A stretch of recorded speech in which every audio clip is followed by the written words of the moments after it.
Welcome everybody to the 2022 NBA Illogical Awards. This is probably the best thing that I do on this channel. If you've never seen one of these videos before, essentially, I'm going to be handing out negative awards to players and teams for some events that have transpired this year. If you've never seen one of these before, welcome and stick around. It's going to be a good time. A quick reminder that just like the regular NBA awards, this is for the regular season. However, and prepare yourself for the most YouTuber thing I've ever said my entire life, if this video gets 5,000 likes, we will do a playoff edition as well. That was cringy, but we're just gonna run it. With that said, let's go ahead and get started. Our first award is the Anthony Bennett Award for a rookie that already looks like a bust. And this year's winner is Jalen Suggs of the Orlando Magic. Now, by no means does this mean that Jalen Suggs is gonna have an awful career. It's just out of all of the rookies in an incredible rookie class, especially guys that were drafted at the top, out of all of those players, Suggs looks like the guy that is most likely to have an underwhelming NBA career. He struggled a little bit to transition to the athleticism of the NBA level. He didn't shoot the ball particularly well. He dealt with some injury issues as well. And later in the season, there were some moments, there were certainly some flashes. And honestly,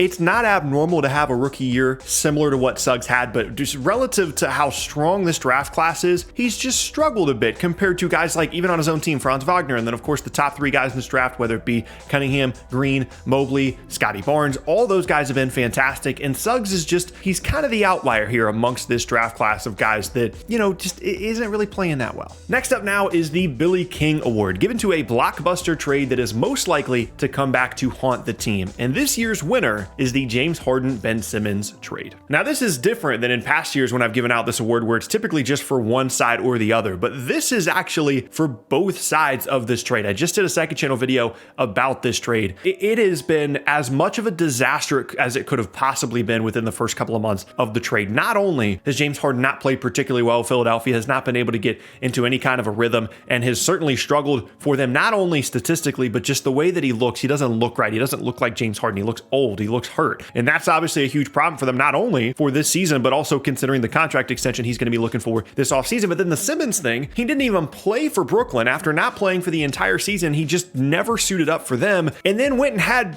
back surgery. And this is a guy that essentially they traded all that stuff that they traded for Harden, the multiple first round picks, guys in the deal that, in Jared Allen's case, ended up becoming an all-star. They moved all those pieces for a guy in Simmons that didn't play the entire season and now has had back surgery. So I don't know how it could have been much more of a disaster, much more of a lose-lose situation for these two teams. And that is why they each are the winner of the Billy King Award. Next up now is one of my favorites. We've changed the name of this a few times, but this feels the most topical. It is the Phil Jackson Award for franchise mismanagement, and it goes to the Sacramento Kings. Now, the Kings have been in the running for this award a couple of times over the last handful of years, but specifically for this season, it has to do with the fact that they traded away Tyrese Haliburton in exchange for Domantas Sabonis. And it's not just the deal itself, because Sabonis has had a pretty good season. I'm not going to sit here and say that he was awful for Sacramento. It doesn't really have anything to do with how he played, but it had to do with their mindset when they made that deal, as well as what they hoped would happen and then what ended up actually happening. Sabonis was good, but Sacramento made that move as like a win now type, let's get to the playoffs type move, and they didn't even make the play-in game. And Haliburton showed flashes of being really good in Indiana. He's on the rookie contract. If you were going to make a move like this and you were a Kings fan, you were hoping that this was going to propel you out of mediocrity and at least sniff the playoffs or play in a play-in game or something. And they honestly, they were worse once they made the move. And again, long-term, Sabonis is going to be good for them. I would rather have had Haliburton. I would have rather kept him. Even if you do have a ton of guards, the fact that you have a ton of guards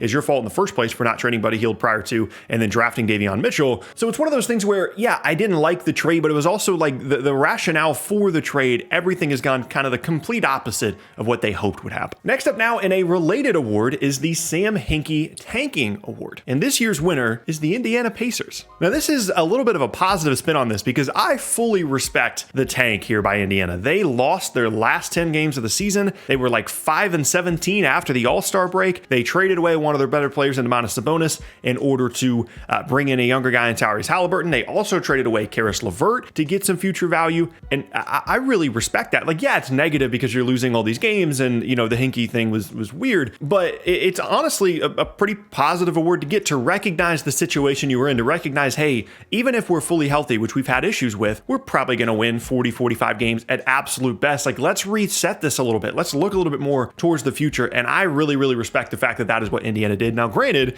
they had to lose a lot of games to do it, and hopefully they can turn that around, get a good draft pick, and figure some things out moving forward. But they absolutely are this year's winner of the NBA's Tanking Award, also known as the Sam Hinkie Award. Next up now is a new award for this year, and it is the Stan Van Gundy Award. Essentially, it's the Lame Duck Coach Award, and this year's winner is Frank Vogel of the LA Lakers. You probably knew that there was going to be some kind of Lakers involvement in this video at some point. Russell Westbrook does not make an appearance in this video as an award winner. However, he is a multi-time winner in the past of the Illogical Awards. In this case, though, it's going to be Frank Vogel because the Lakers just decided to make him the scapegoat for this season. Now, I'm not trying to say that Frank Vogel is the best coach in the NBA. He certainly made plenty of mistakes throughout his career, whether it be with the Lakers or otherwise. But it was very clear once we got partway through the season that if someone was going to get blamed for the mistakes of the season, it wasn't going to be the front office that brought Westbrook in. It wasn't going to be the players who couldn't stay on the floor.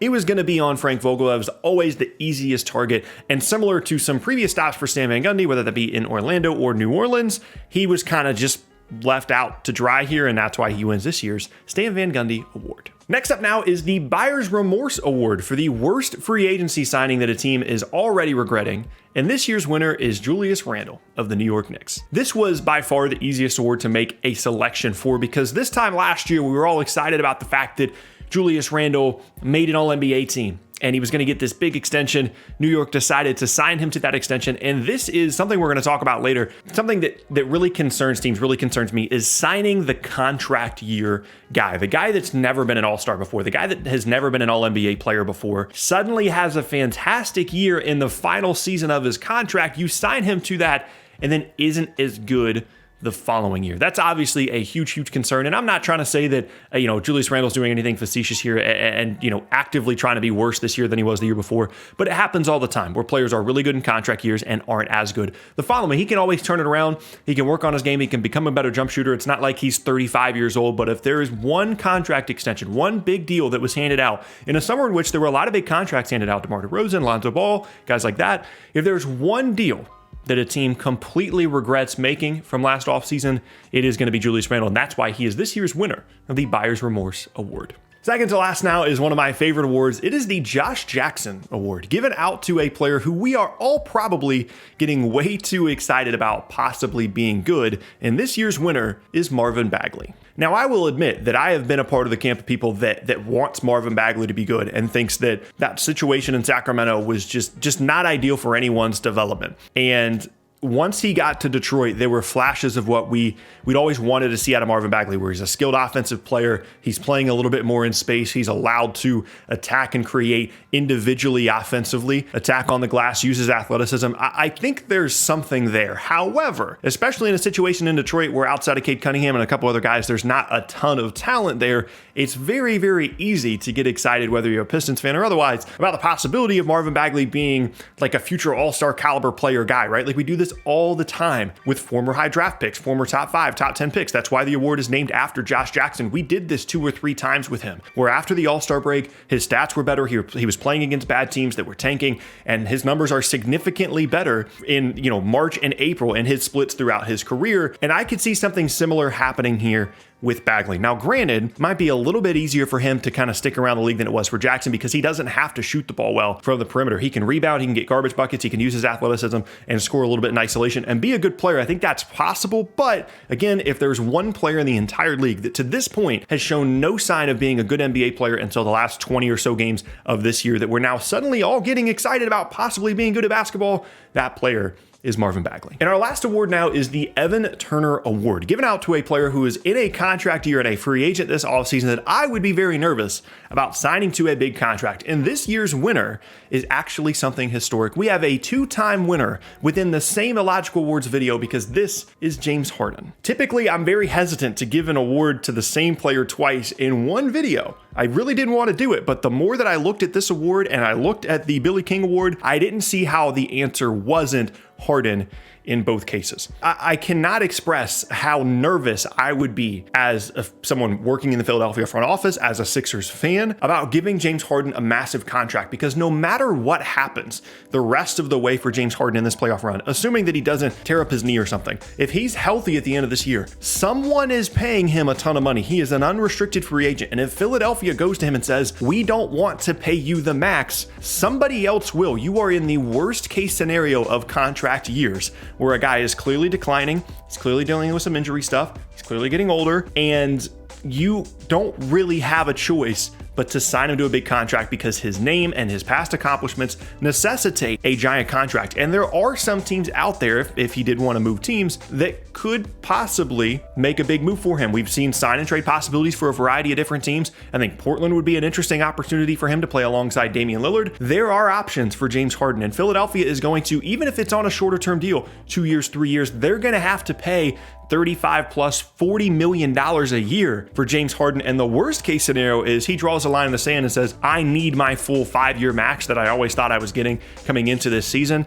And that is an awful place to be from a contract year player, that typically this award would go to someone like Evan Turner that played really well in their contract year. That's not happening for Harden, but I would be very, very nervous about giving him a huge contract, and that is why he wins this award. And that is the end of the 2022 NBA Illogical Awards. Thank you guys for watching, and let me know down in the comment section below what awards you felt like should have been included in the video. And again, keep an eye out for that playoff edition as well. Thank you.